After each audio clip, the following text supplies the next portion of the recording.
Hi guys, Assalamu Walaikum. How are you all? I hope you are well. Welcome back to my channel in this new video.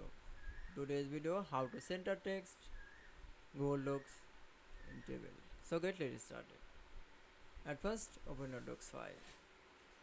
Firstly now I can say and select your first column table option and going to the align option and click for the center align option.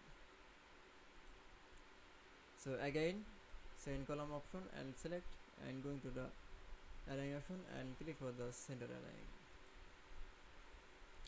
That's another again and click for the align option and click for the center align option. Then we show the how to center text in Google Docs table.